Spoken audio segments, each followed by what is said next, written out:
the New York Football Giants, everything we need to know. Obviously, they bring back Daniel Jones, give him the bag. Saquon comes back on the tag, crawling on his hands and knees after that running back zoom. If you want to get into the wide receiver room, I don't see a number one on this roster, Corey. I don't know about you. I don't see not one wide. No. I don't see not one dude, unless who the kid that got in the draft, Hyatt, takes a huge step. But I mean, I think this offense is going to be basically Saquon and Daniel Jones running the rock and praying for third and shorts this entire season. So I'll tee it up for you. What did you like about the Giants offseason? Didn't like, so on and so forth. Forecast for us the New York Giants season this upcoming year. All right, so let's hop into it. First of all, shout out to the New York Giants for getting back into the mix since the first time since they all took that picture on that boat. They've been trashed since then. But then last year, you see with a strong head coach who sets a good system, the New York Giants were able to take a less talented roster and really coach them up and get back to where they needed to be. This is a team that was in salary cap hell for years, had one of the worst rosters in football for years, and now it looks like they're starting to come through and put it together. But let's start with the first mistake. Who was the Giants negotiating against when they gave Daniel Jones this contract? Because if you tell Daniel Jones, okay, go out there and find the contract and we'll match it, he wouldn't have came back with that contract. So They were negotiating against themselves with that. But now the way the contract is done, they do have ways to get out of it. The quarterback can run the football, right? As long as he doesn't turn the football over, he can be a game manager in that system, and he can be serviceable. Brian Daboll is very good with coaching up quarterbacks. But when you give him this money, you know what happens? Then Saquon Barkley says, where's mine? Exactly. Then Andrew Thomas says, where's mine? Then Dexter Lawrence says, where's mine? And listen, that can affect the culture of the team as well.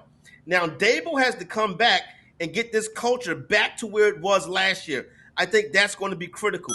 As far as Barkley, I'm not going to take a shot at Barkley. But here's the deal. You make this big stink about the contract. Let's go. Then you come back and you get $900,000 extra in incentives that you have never reached in your career, right? Talk about it. And then you get $2 million up front. Any bank in the United States would have gave Saquon Barkley a $2 million loan. Yeah. So what was all the big fuss about with the contract when you basically came back and did a deal that was still very team friendly? You're not going to hit those incentives to get that extra $900,000. Really, all you got was a $2 million up front. Saquon Barkley made $21 million his rookie year. Now, let's talk about Barkley. He was great last year. MVP type candidate. Was excellent. Was excellent getting out there. He was great in fantasy last year. He was definitely a leader on this New York Giant offense. But this is only the second time in his career he's played over 13 games. Really had his most effective year running and catching the football at the backfield. Nobody wants to talk about this. If you look at Saquon Barkley's measurables, they start to go down year after year after year. Here's a little tip right here where you can look at running back of how efficient is your running back. Look at the running back's yards per catch. 7.9, 8.4, 10. 10 is elite. That's Christian McCaffrey. Now look at the next 2 years after that. Right. That's 6. not elite. 4, 5.9, yep. That's not elite. You want your running back, if you throw the ball to your running back, you need to have a first down. That's Christian McCaffrey, Austin Eckler, those kind of players. This right here, that's Ezekiel Elliott, 5.9. You know what I'm saying? So his measurables are slowly starting to come down, and you look at the yards per attempt. Now, last year at 4.5, yes, you like that, but Saquon Barkley is 4.5 guy. I need Saquon Barkley to be 5. You know what I'm saying? That's what I need Barkley to be at. So I don't want to talk about really the best player on their team. I don't want to look like a hater, but I can. Is Saquon Barkley really that good? He's on the back round of first. He's on the back of the first round of fantasy drafts this year. I'm fading him. Wow. Okay. So, and then you look at those wide receivers. That's about as mid That as you can get. That's it Reggie. is the definition of mid. Like they got like 6 number 3 wide receivers. Like what the fuck is this? Like I don't understand how you're going to trot out here. And this is Sterling Shepard and Jamison Crowder. I don't know how they're even going to make this team. But the room is so mid that they might even still make this the final roster because of how mid the rest of this group is. Like Paris Campbell can't stay healthy. Darius Slayton has been a guy that we have talked about. Hodgins and Robinson each showed a little pop at times last year. Yeah. Jalen Hyatt looks to be the real deal. Sterling Shepard is done. And where in the hell did they find Jamison Crowder at? Dog, I really had to do a double take looking this up. I was like, wait, they really got fucking Jamison Crowder? Like how, dog? I think this offense is going to be so predicated on if Saquon, to your point earlier, if Saquon can be that guy. Because as much as Daniel Jones was able to take advantage and scramble, and it's not like he's shaking dudes. He's not. He just finds a way to get yards. You know how to run the football. You know how to run the football. You know, the play, he's very good at running. When Jason Garrett was the Giants OC, the play that Dak Prescott got hurt on, the Giants run that play all the time. And that's where he gets a lot of the run where he fell down was that same play. So for some odd reason, that play has been unstoppable when Daniel Jones runs it. Listen, Jones is a guy that can, Daniel Jones can throw for 3,000 and run for 1,000. As crazy as that sounds, I agree. Only Lamar Jackson has done that, but Daniel Jones can do that. The problem is he is not a traditional quarterback playmaker. No. If you have to put the ball in his hands with no Saquon Barkley and say, go win the game, good luck.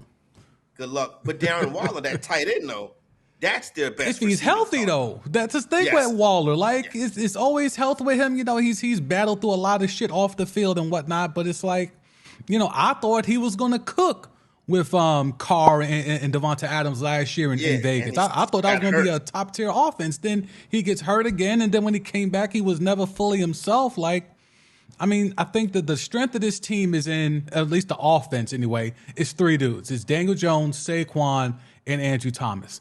Outside of that, Andrew Thomas, fantastic draft pick. He's a dude that's going to be an all-pro type player. The rest of those dudes, Evan Neal is decent. You know what I'm saying? Yeah, he's the rest of those dudes is shaky. You know what I'm saying? And here's the thing: is no depth on that line either. Correct.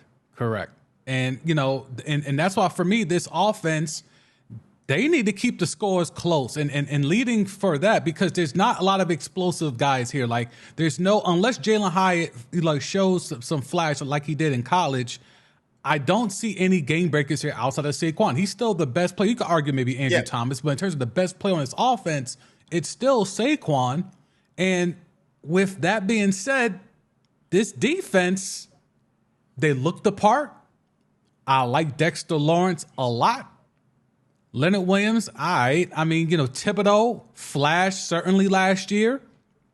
Gerard Davis got hurt, so maybe that explains the move they made earlier today.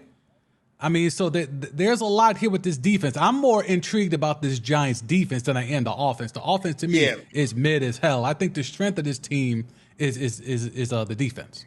And Dexter Lawrence, like we talked about with Chris Jones, like we talked about what we're trying to get Mozzie to be, is a dominant 3 technique. The problem is the players around him can't capitalize off of his dominance like they can in Philadelphia, like they can in Kansas City. Now, to Thibodeau's credit, Thibodeau put them in the playoffs last year because he was fantastic in the game against Washington. Mm-hmm. If he is not on the field in the game against Washington, they don't win that game. He put them in the playoffs with that performance against Washington last year. Now, when they got to the playoffs, everybody knew that Kirk Cousins in Minnesota was fugazi. Right. But you know what? To the Giants' credit, they went out on the road. They got that win. And they came to Philadelphia next week, and they got their ass kicked. The Giants are still kind of in that get their ass kicked by good teams and beat the Vikings. You know what I'm saying? Right. They still got some of that. They can go either way. But the problem is not that they're coached poorly. It's that the talent, this roster still is missing talent. That's the main problem. This roster is still missing talent. But they got like a couple, Thibodeau, Lawrence, Thomas, Barkley, if Waller stays healthy. But outside of that, look at this secondary. You know what I mean? Bruh. Like, Bruh. you can really Xavier McKinney. How long? I mean, come on, dogs. What are Like, you gonna do with Xavier McKinney, so son? say it, bro. Like, it's God. the strength of this defense is in the front four. Like, it starts with the front Yes. four, and you're crossing your fingers after that when it comes to the back seven. Like that's kind of where it goes for me. And normally I'm very pro build through the line, but when literally the back seven is just a bunch of dudes like Adoree Jackson. Yeah, I mean, these guys got to guard AJ Brown. These guys got to guard CeeDee Lamb. These guys got to guard Devontae Smith. It's not going to happen. And Dotson and McLaurin and all, like, come on, dogs. Like, who are they guarding? And the thing about it is we know this defense, Martindale likes to play man, and he likes to blitz a lot. How are you going to do that with this back four? No. How are you going to do that? Thibodeau would have to make a major leap this year. Because, listen, if Thibodeau can get a consistent pass rush, then you can really let, Thomas and Williams and those guys in the middle of that line eat. Mm-hmm. But he's got to be able to get a consistent pass rush this year. That was not there last year. But to his credit, when they needed that pass rush the most, he was able to deliver. He stepped up, for sure. So I think, ultimately when it comes to the Giants, there's a lot to dissect from the defensive side. I think offense, you're really just wishing on a prayer between Daniel Jones and Saquon Barkley to rush their way. Between the two of them, maybe they could crack 2K or like 2,500 for this team to be as successful as they were last year. But let's go ahead and slide to the over and the under for the win total. 7.5. 7 is too low. The Giants can win 8-9 games. 7 is too low. I would take the over on the 7.5. I think the Giants are an 8-win team this year. Obviously, with any sign of trouble, any sign of issue on that line, either line, and that team's going to fall apart pretty quickly. They are very well coached. The coach can get them to 8 wins, but New York still needs a talent influx. Listen, they're not terrible like they were 2-3 years ago. Like, the Giants were the worst team in football, right. and I was like, this is amazing. You know what I'm saying? Because Giant fans, I know we suck, bro. You know what I'm saying? They try to back out of it. You know what I mean? Right. I'm like, get your ass here. You know what I'm saying? You're gonna take this lashing. But I give them over 7.5. Okay, bet. So look, I want to take the under so bad here, but as you said, I think that number's too low. But let me know in the chat. Over under 7.5 for the New York Football Giants. But I want to take the under because as much as I'm not necessarily a Daniel Jones hater, it's just I think where they drafted him, what they expected of him, the whole Manning connection, like they really gassed this dude to be something that they thought he was going to be. And I just don't think he'll ever be there. Like, I know he got the Dak contract with the numbers for 160, but go ahead and look at that guaranteed money. It ain't nowhere near what Dak got. And I think there's a reason why. It's because they don't think he's that dude. He got the balloon number, the funny money number, but in terms of a real contract that's up there with the other QBs, he is not in their caliber. So I want to take the under, but that number of 7.5 is too low. I have to take the over. Let's see what we have here. If you're a New York Giant fan, yep, and Daniel Jones' experiment doesn't work out this year, and Kirk Cousins is available, woo, do you have to think about it, right? Have to think about it. I just throw it out there. You know what I'm saying? It's kind of mid. It's as mid as you get with Kirk Cousins, but this is 3,200 yards and 15 touchdowns. Not a lot of attempts. You know what I'm saying? That was a great year. That's considered a great year for him. You know what I'm saying? Like, this ain't top and then tier. He only threw 5 interceptions, so that's good. Unlike Dak Prescott, he's able to keep the ball, and he doesn't lose the game. He doesn't see. This is the Daniel Jones. Don't lose the game. Right. He doesn't lose the game manager. He made the Pro Bowl last year. He made the Pro. I mean, but look, dog, we know everybody. Okay. You know what I'm saying? Fifth alternate. You know what I'm saying? Like, 20 say they don't want to go, then here comes Daniel Jones. You know what I'm saying? So, ultimately, I'll look at this, right? I think there was a stat here. Yeah, stat to remember. Like, Wink Martindale, he had the best chance to blitz, right? They blitz at a percentage of 39 points, damn near 40%, which is tops in the whole NFL. So they blitz a lot. Now, with this front four that we just talked about that has potential, that's why I'm so concerned about this damn secondary, because if you're going to blitz again 40% of the time, dog, in this division with the receivers you named, we ain't even mentioned the tight ends or even just the fact that all the other quarterbacks in this division can run. And you're going to be blitzing 40%. Even Sam Howell can move around. Like, don't sleep on Sam Howell. We'll get to the Commanders in a second. But, like, it's interesting to me if Wink Martindale tries to run back that same scheme where they're blitzing hellas. So the Giants need to focus. They need to build their team through the offensive line because they're going to have to deal with the pass rush. They're going to have to deal with one of the best defenders this league may have ever seen in Micah Parsons for another decade. So they need to build their team through their O-line. Andrew Thomas, yes, you pay him big money, not Daniel Jones. All right, let's hit the chat to see. It's a lot of Giants fans in the chat. I appreciate that. If y'all could hit that like button, a brother would appreciate that. Algorithm likes it, therefore I like it. Let's see. Scrub Zero saying Daniel Jones isn't any better than Kirk Cousins. Okay. Let's see. We need an upgrade. Scrub Zero, we need an upgrade, and Cousins isn't an upgrade. I don't know about that. This is where the Cousins talk comes from for me. I think the Vikings. The Vikings last year. It's over for them. They won. Was it 14 games? They won like 11 of those games by one score. Exactly. Negative regression could make the. Then mind you, Kirk Cousins is on the last year of his deal. Yep. They were about to trade him. If the Vikings get off to a slow start, I could see them saying, you know what, let's go get Caleb Williams. Tank mode it is. Facts. And then Kirk Cousins becomes available.